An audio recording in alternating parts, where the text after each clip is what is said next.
So for chapter 23, this is a question that I'm going to be presenting. It talks about energy and it talks about the voltage and the relationship between both of them. In this case, we need to find the energy that is necessary to be able to move apart an electron and a proton from a hydrogen atom. So if we know like the structure of a hydrogen atom, we know that the nucleus and the electrons are really close together and there is a force in between them. So now the point of this question is to be able to solve for the energy that is necessary to um to kind of surpass that force and be able to pull them apart because there's a force attracting them together. So in order to be able to do this, giving an electron, a proton, and I wrote down the values for the charges of both of them, the same value, same magnitude, but different sign. And we have the distance between them. So since that energy that we need to apply or right, that is necessary to separate them, it's going to depend on the force, then the, um, the potential energy needed is going to be equal to K, in this case, E minus P plus, you'll write it like this, R squared, which is the distance between them. And this can just be written as K square, Q square, I mean, R squared. So if we go ahead and find this, we do the math for this. We just plug it in. 1.6 times 10 to the negative 19 squared divided by 1 to negative meters squared. And that is going to give us, let me go ahead, 2.3 times 10 to the negative 12.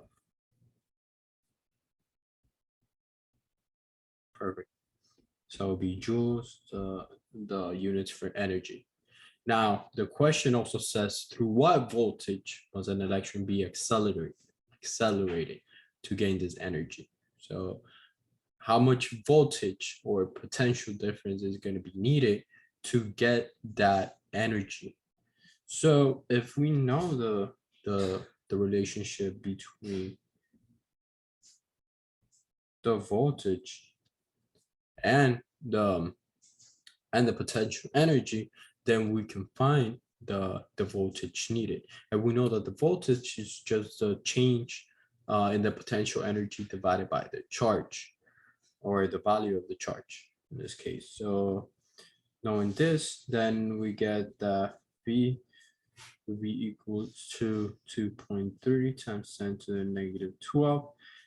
Remember, the initial is the amount of potential energy that is in between those charges caused by that force of attraction between them.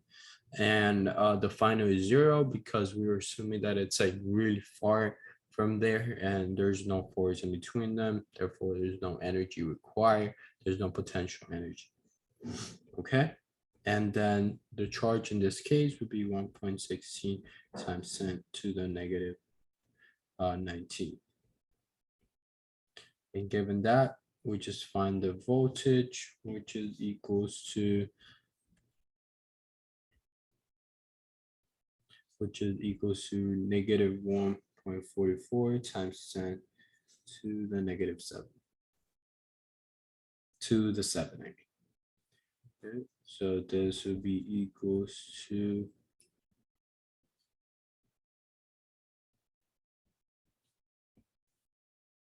this would be V and this would be A.